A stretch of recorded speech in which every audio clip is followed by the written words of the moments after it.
I'd like to start by a very special thank you to Uri Reichman. It was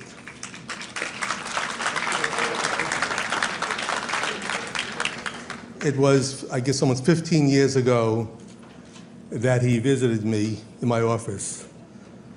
I tell the story often that when he came in and I heard the name Reichman, I was convinced I was going to talk about real estate.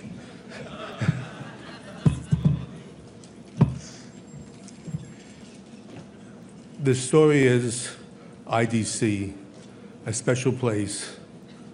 I travel throughout the world, and very often when people speak about Israel, they ask me about IDC and what a special place it is.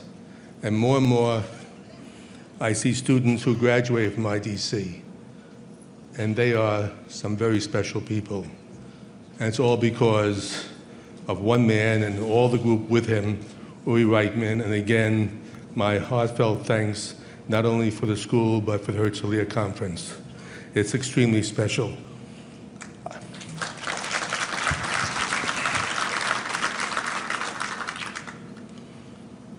Before I introduce our honored speaker, I'd like to say a few words about the World Jewish Congress, of which I have the honor of being president. During the last year, I've counted, I spent about 40 weeks traveling to Jewish communities throughout the world. Last week, I was in 5 cities. But one city, Prague, stands out in my mind. I happened to be there, and I was at a school, the honor of founding, and I saw a mother bringing her child to the school. And you could see the love. And I spoke to the mother, and I saw the mother very nervous. I said, "What's the matter?" She said, "The amount of anti-Semitism today in Prague is enormous." She said, "But you know something? Even though every day people attack me about Israel and about being Jewish, I'm proud to be Jewish, and I'm proud to send my child, my most prized possession, to the school because I believe in it, and I believe in Israel." I've seen all over people believing in Israel, and I've seen anti-Semitism all over. What has happened? Why this rise of anti-Semitism? Why the delegitimization of Israel?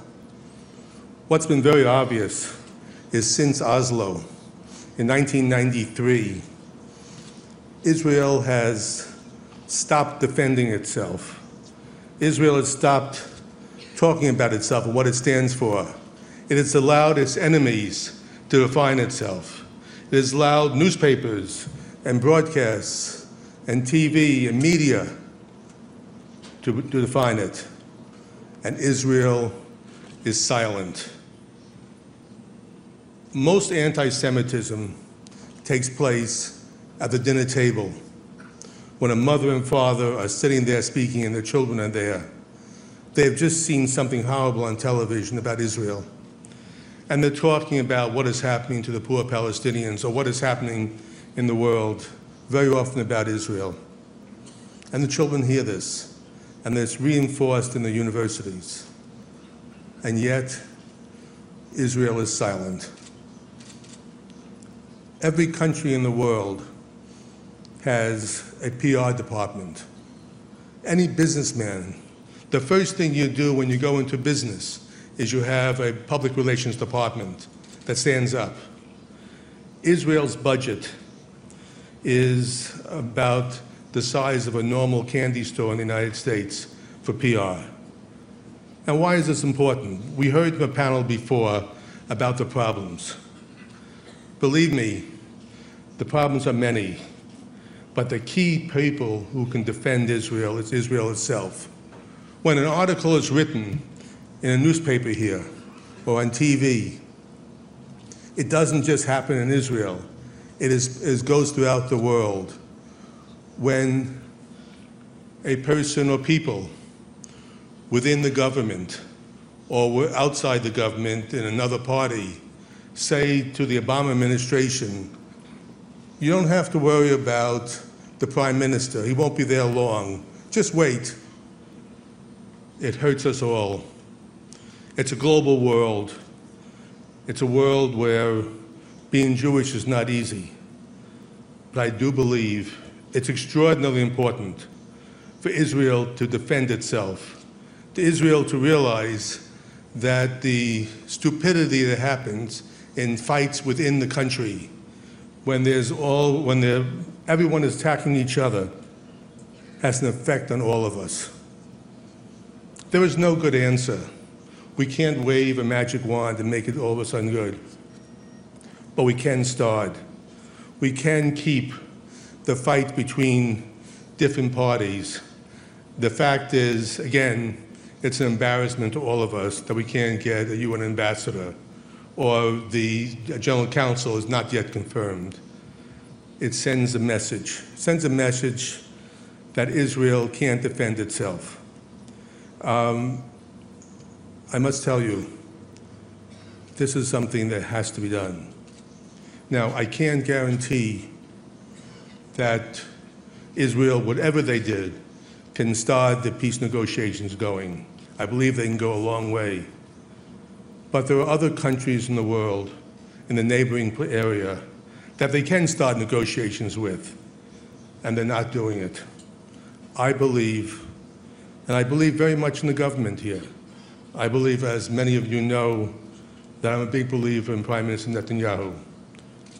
I believe also in the other leaders. I believe that they're strong, they're smart, they have their heart in the right place.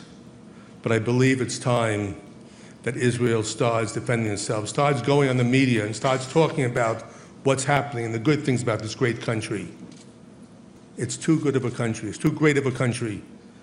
And that mother who brought their child to a Jewish school in Prague, she should feel, because she looks to Israel, as in many of the communities I go to, these are small communities. The only thing they have is Israel. The only thing that can defend them is Israel. And they need to see words from Israel about what they stand for, because they can't defend themselves. And I, as the World Jewish Congress president, I can only say so much. I talk to all the groups. I try to explain to them what a wonderful country Israel is and what it stands for. But my words are only words. They can't do what the government here can do. I suggest the government has a special department, like every other country does, that gives out media, gives out information. There are many ambassadors I've spoken to, Israeli ambassadors, who don't get any messages from Israel what to do. And again, we must make that change. It's too great of a country. 4 years ago, I did not know General Ashkenazi. I heard about him. I saw what he did. I heard about the changes he made. But for me, he was another general, another great general. It wasn't until a year and a half ago that I had a breakfast with him at the Intercontinental Hotel in New York. It was supposed to be 45 minutes, and it lasted 2.5 hours. It was a very special breakfast. I think I gained 2 pounds at the breakfast. But we talked about, and he didn't get an ounce, and we talked about Israel. We talked about what had to be done.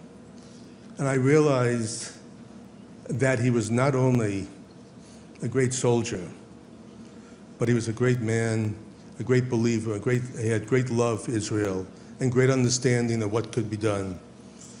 And he had a vision of this country that is so special. I must say, I asked Gabi Ashkenazi to come up here and say, Gabi, אנחנו אוהבי Otra.